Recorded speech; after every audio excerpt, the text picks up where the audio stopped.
Okay, so what is usability testing? Usability testing is for the sole purpose of testing the UI interface and the interaction. The software user interface and interaction. So what happened is that we are going to set up the software. Yeah, we're going to set up the software in a room dedicated for the test. All right. And then we invite the sample user to use the software. There may be a guideline provided. Yeah, there may be a guideline provided so that the user will know what to do. But usually it will be a very general guideline. For example, create an account.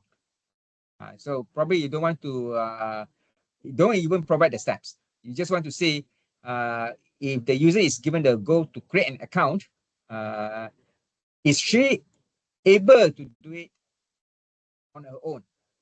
So you may want to record the screen and the user, and maybe you want to stand beside, but in a proper usability testing, right?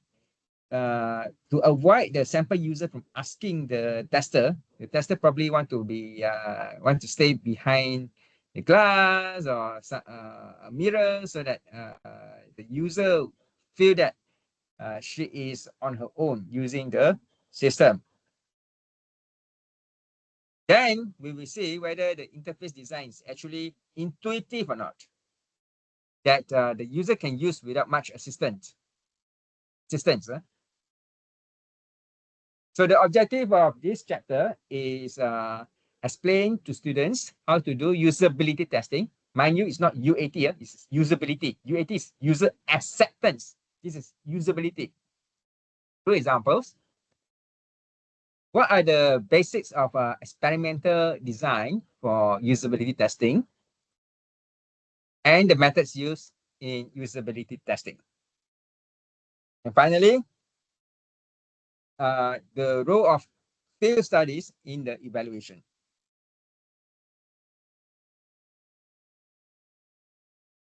So the process is user-centered. Find the user to use the system independent of the designer, and we want to see whether the design is user-centered or not. So if the design is user-centered, the design actually facilitates the user. The user won't feel frustrated by it. So how do you come up with a user-centered design? First, we need to know what the user wants to do with the software. We analyze the task. All right. So this task can be identified by studying the problem statement and observation of existing user, how they do the process manually or on an old system. All right. And then from there, we collect the requirements from the user requirements. This is not business requirement. This is user requirements. Remember, we have business requirement, user requirement, and system requirement. So we want to collect the user requirements by observation. All right. And then once we get the user requirement, we come up with the system requirements, right? After analysis, from user requirements, we get system requirements. From the system requirements, we come up with a design of the interface and expected user interaction. There may be more than one interfaces, and we need to navigate through the interfaces. That's where storyboarding comes in. Storyboarding is on a whiteboard or maybe in a computer system. You draw the interfaces, comment about the interactions. You also draw how the interfaces are connected to one another. That is called storyboarding. So once we have the design and the storyboard, we can implement the prototype. Okay. And then we evaluate the prototype. So the prototype, evaluation of prototype will provide us useful feedbacks to improve the design. If the design is okay, but the system contains some error, we can fix the prototype. Yeah. So how to evaluate? We have to refer to the requirements.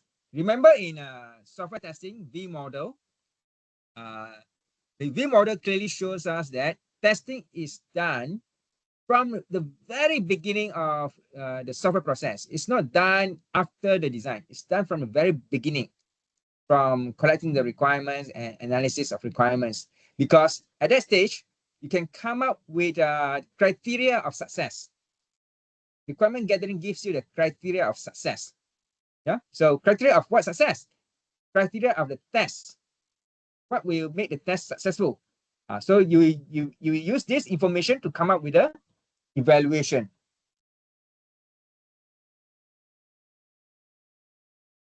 So this may happen for a few iterations of improvement. Then the prototype, if it's a throwaway prototype, then of course you rebuild the system and then install. If it is an incremental prototype, that means you want to evolve the prototype slowly until it becomes the final system. Then every feedback, you will keep modifying and improving it. Eventually, once satisfied, you install it. So you see, this process is user-centered because it systematically identifies what the user actually needs from the interface. And they keep collecting the feedback. Am I right? Have I designed the interface right? By first showing the design and storyboard and then the prototype.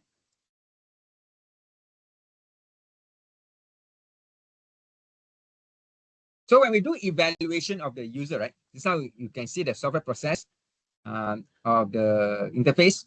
Yeah, the evaluation. There are two types of evaluation.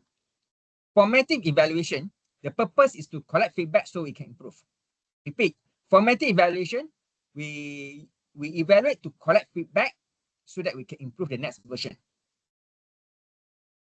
Summative evaluation, on the other hand, is the final evaluation. After 1, 2, 3 formative evaluations, once we think that, okay, no more improvements is needed already, it's final version.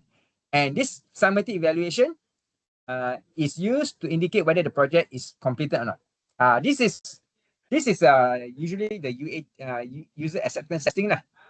This is user acceptance testing. It becomes a summative evaluation.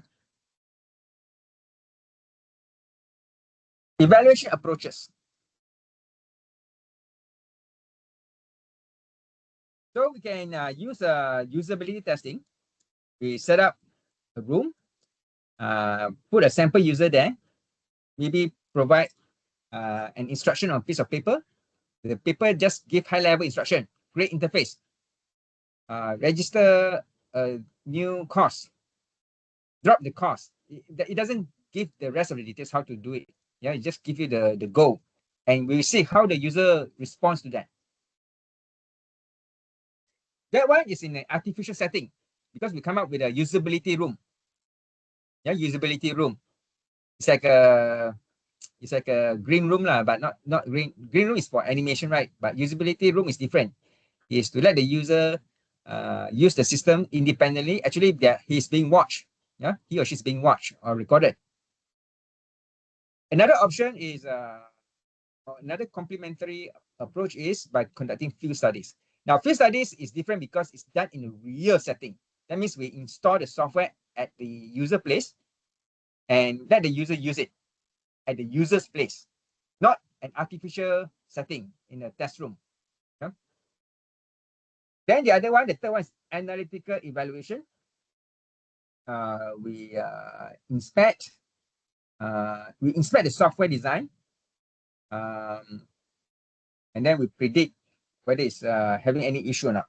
This one, we don't use test room. We don't install in the user computer, but we are relying on the expert evaluation, expert inspection of the software. So the drawback is that we need UI expert and domain expert to evaluate the software.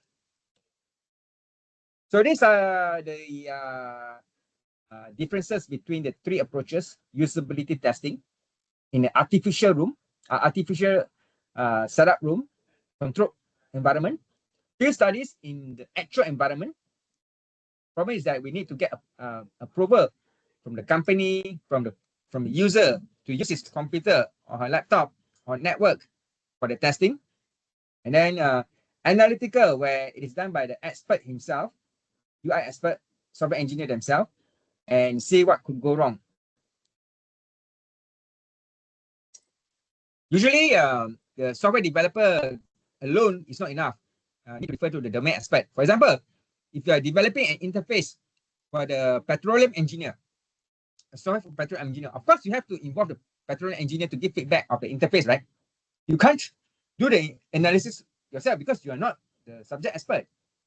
So it's not sufficient. Yeah, you need to get involved the domain expert.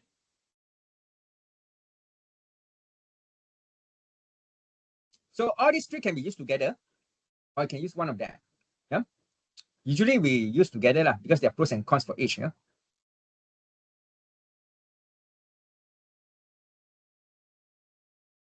So for usability testing, we observe, ask the users to carry out some tasks. So test the user lah. And then field studies, we're observing, asking the users to do some tasks, and then we may be having an expert to in the field study to validate the system. Not verification and validate. All this as long as we involve user, it's called validation. And then analytical is we rely on the experts. We make use of the models. Let's look at usability testing. It involves recording performance of typical users doing typical tasks in a controlled environment settings. Because a room has to be set up to record the user. You want to see whether the user is frustrated or not when using the software. So it's being recorded, and we can play back again and again. And when we improve the software, we may want to repeat the usability testing and record it also and see whether the second time is better than the first time.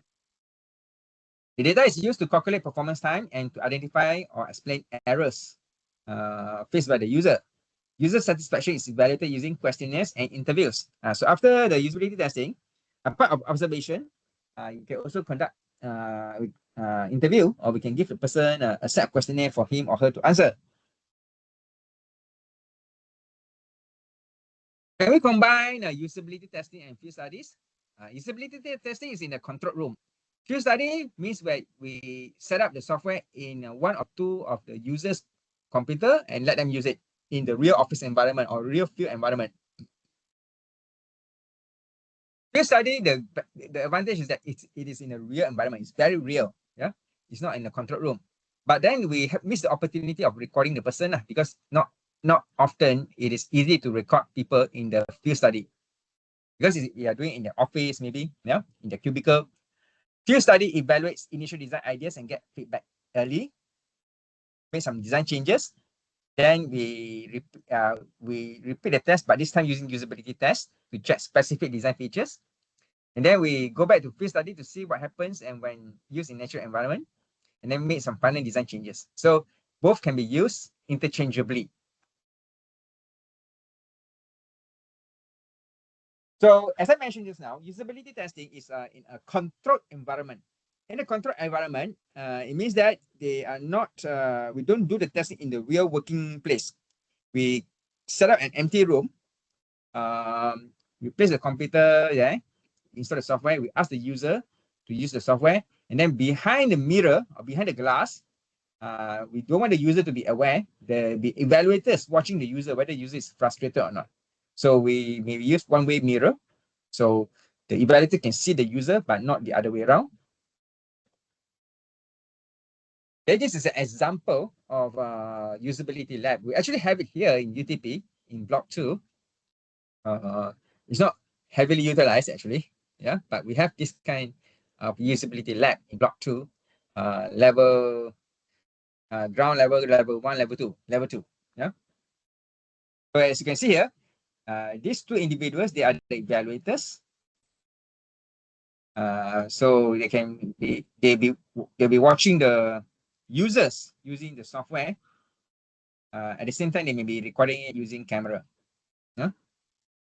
They want to see the expression of the user, whether frustrated or find the software easy to use. Okay, another example of usability lab.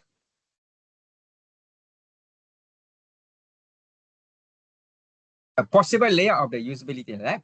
You see, this is the test user. The camera is set up to see the user's response and what the user is looking at on the screen. We can have the test manager standing by, not to disturb the fellow, but observing quietly to assist the user. If the user like, okay, what do I do next? You know, but not to give the specific steps.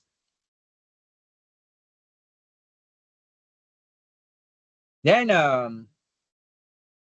we can have microphone there. Why do we need a microphone? Because we encourage the user, the test user, to say something like, okay, I'm clicking the login, but it does not recognize me. So now I click the create account. It asks me to enter my preferred login name and password 2 times. So you see, participants are encouraged to to verbalize what they think when they use the software. That's why the microphone is there, because we want to record what he says, he or she says. Yeah. So there's a 2 camera. One is capturing a video of the user and the screen. The other one is capturing the expression of the user to see if there's any frustration or not. So these are recorded.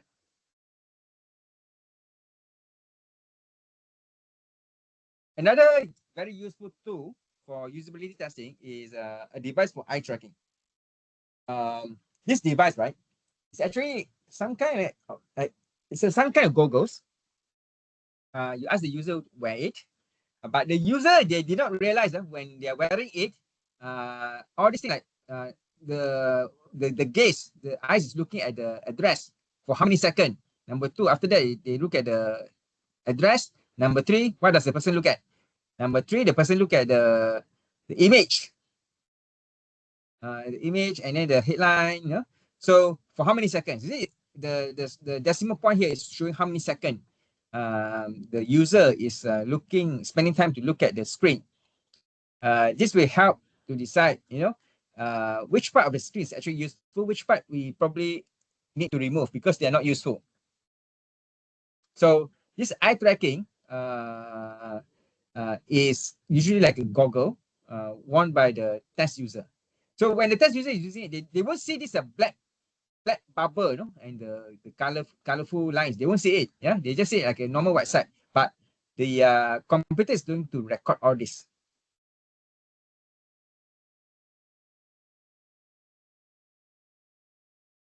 So how many users do we need in the usability testing? Well, it can be 5 or it can be up to 10. Actually, the more the better, but the more you need more time, more resources. So each task, try to keep it under maximum 30 minutes. Yeah. And then the test condition should be as much as possible be similar to the actual working environment. It can, and also be the same for every participant. And of course, ethically, when we do research, we ask volunteers to test the software. We must inform them. We must get their consent to have them recorded, and that their data is going to be used by us for analysis. It's from the ethical point of view, we need to do that. So, how many test users is sufficient? So you look at the x-axis here. Ideally, we need to have more users, because the more users we have, the more accurate is the analysis. Because we know everybody is different, right? Nobody's 100% the same. So if we go by more people, then we know most people are similar in this way.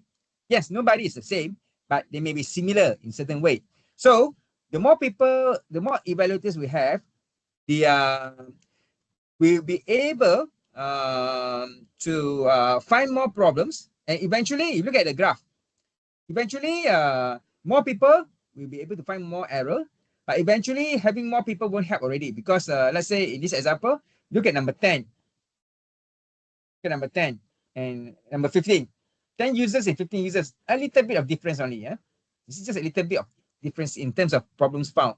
So we know that it's going to be costly. We keep finding more and more volunteers. But of course, ideally, the more the better. But we are limited by cost constraint, time constraint. You know. Next, methods for observation and evaluation.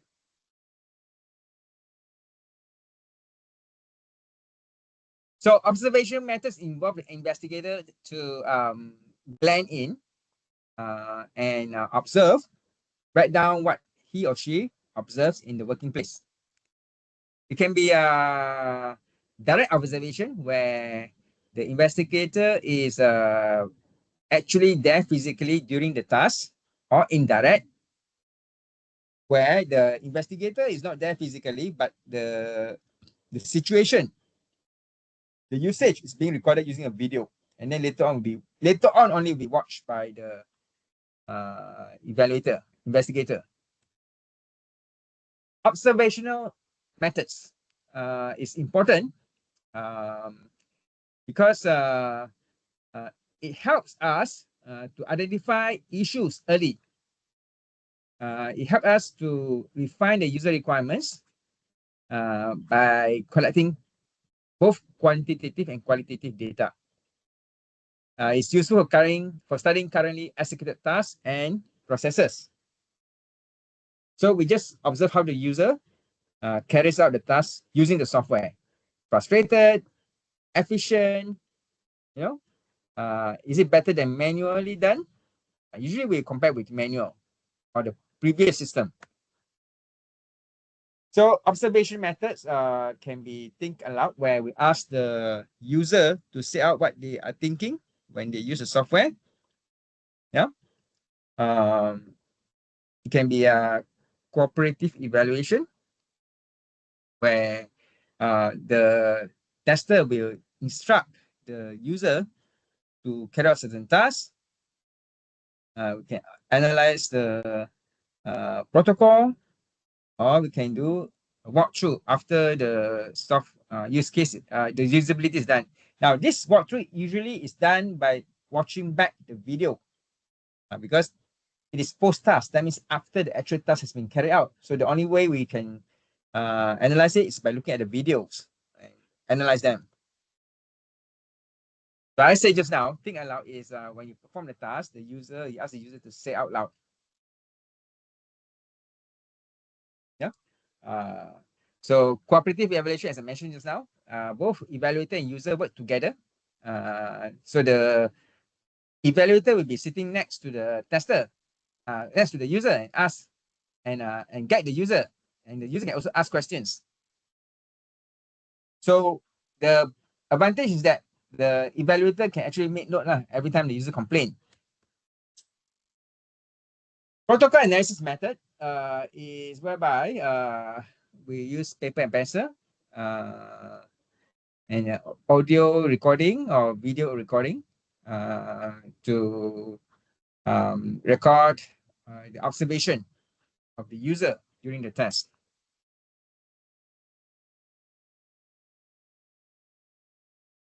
Post-task walkthrough is usually done after we have recorded the test, and then the experts is going to watch again the video to analyze and provide feedbacks. So you can play back again and again. So all this means nothing unless you prepare a report. In the organization, an important source of communication is report, a part of presentation. So you prepare the summary report. You include the pictures of the graphical user interface. You write some narrations of the interaction and the navigation.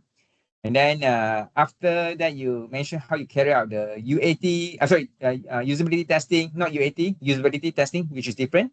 And what are the issues encountered by the user? And